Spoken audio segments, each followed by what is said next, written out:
Well, welcome to Buddha's in Your Landfill. Let's see if we can find a Buddha or a nugget or a diamond in our backyard. And my backyard is what I see on Facebook and TV and in my little town of Blackstone and in my house where nobody bothers me.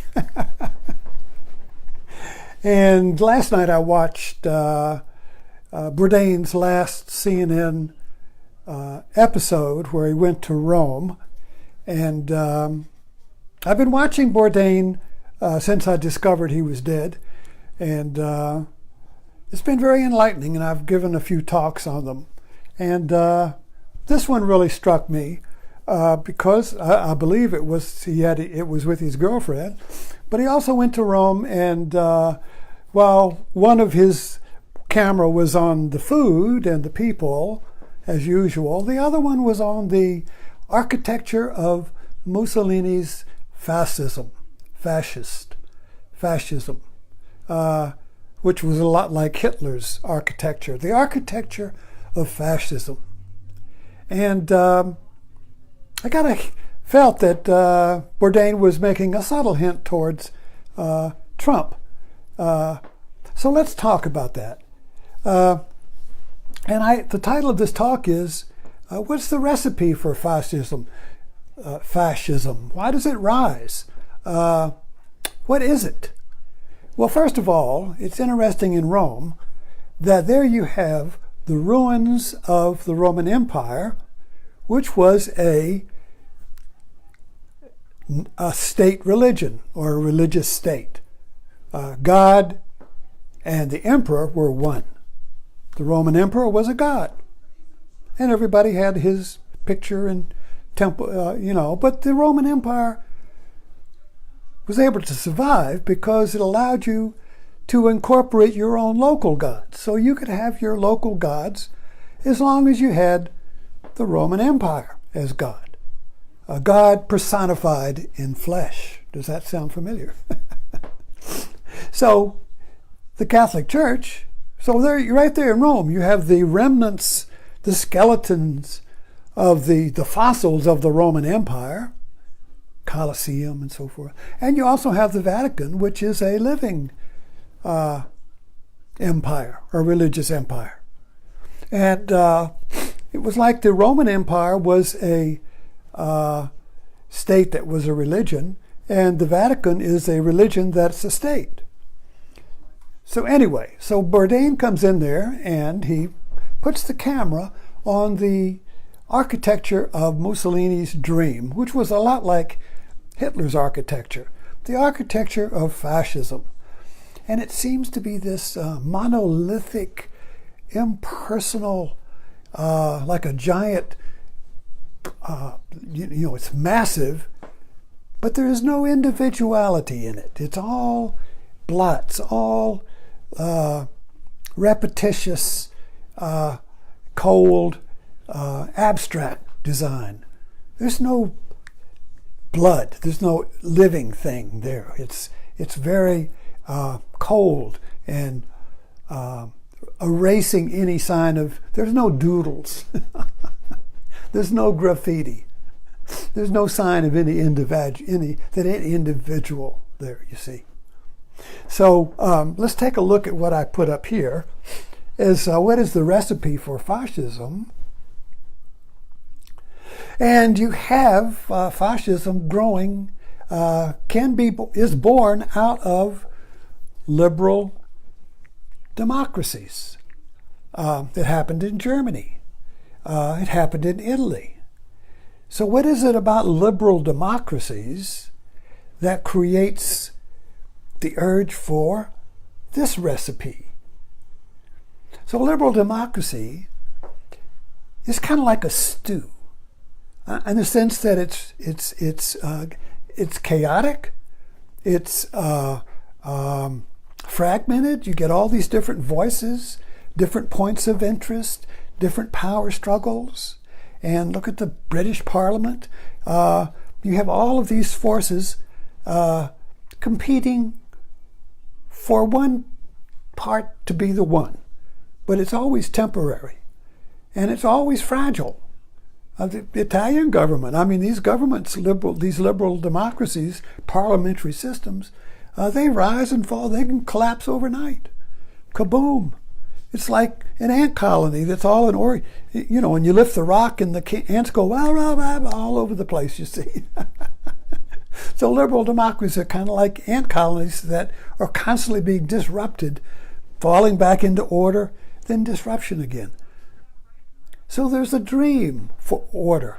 There's a dream in humanity for stability. There's a dream in humanity for the one that has no second, you see. It's the dream of lost paradise or the promised land, you see. And so during times of change, when things get really creative, the dream gets stronger. What will restore sanity to this, you see? Even in our country, I mean, I'm old enough to live through, but I was an adult during the 60s, so I remember the 60s and the 70s very well. And it was a chaotic time. The order of the 50s, the monolithic, 50s was a mythic or monolithic culture where everybody kind of like evade the conventional view of reality and conform to it. You didn't dare say pregnant in the movies. And if you went in the South, if you went to the grocery store, you could only buy a few things. And you couldn't buy any liquor on Sunday. And you're expected to go to church. And, you know, there was a pretty much unified, unspoken glue that held the society together. And it was a time of conformity. And then the 60s came, and it was a time of rebellion. It was a time to say, no, I don't want to go to war. No, I don't want to wear that. No, I don't want to get in the back of the bus. No, I don't want to stay at home and bake cookies. No, the individual asserted itself.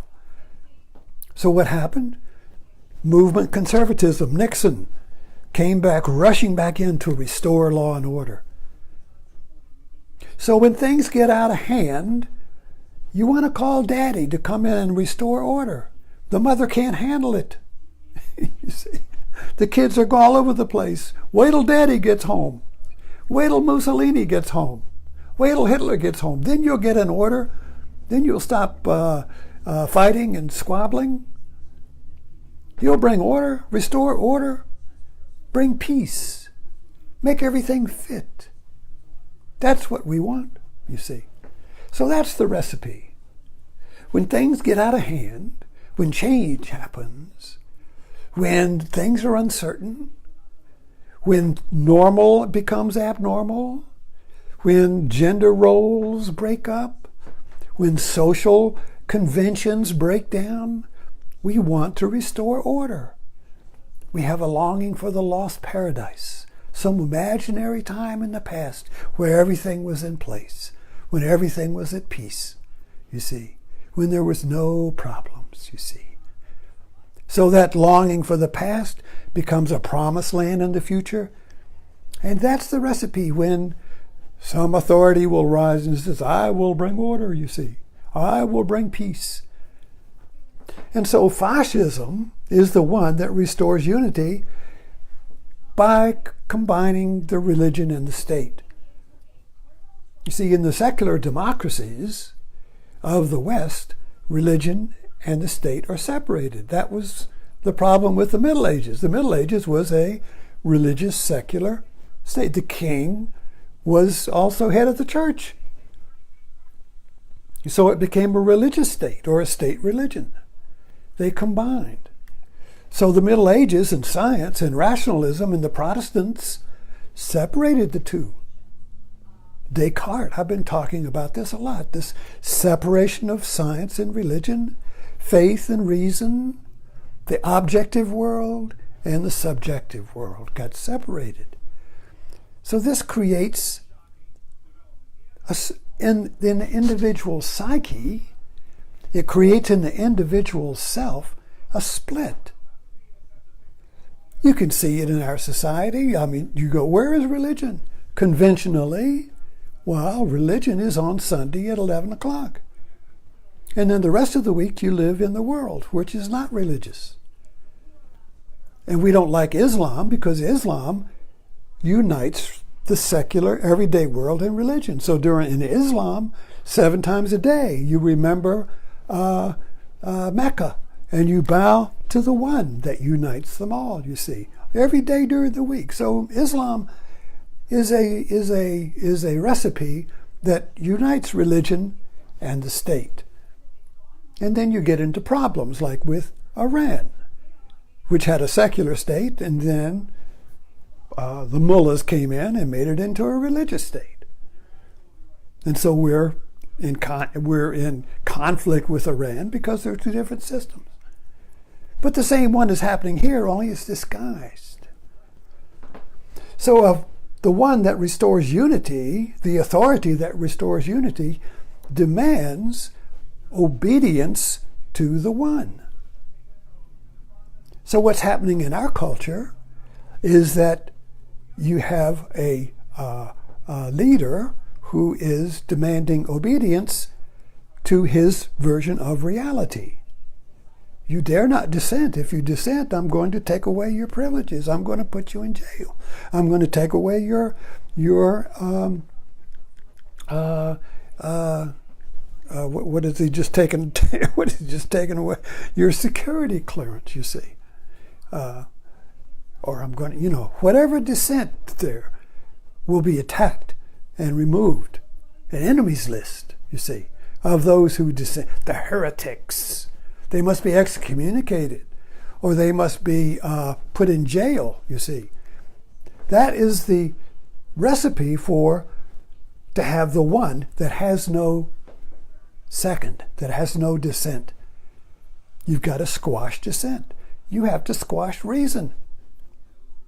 And so I got watching Bourdain's Parts Unknown that he was giving a subtle hint to our own Mussolini, to our own rise of the authority that will restore America to the one that has no disagreement, to the one that has no dissent. The Father will come in and restore order to this house. Everyone will sit in the right chair. Nobody will disagree with the Father. Father knows best. Thanks for dropping in. I'll see you this evening at Martini time.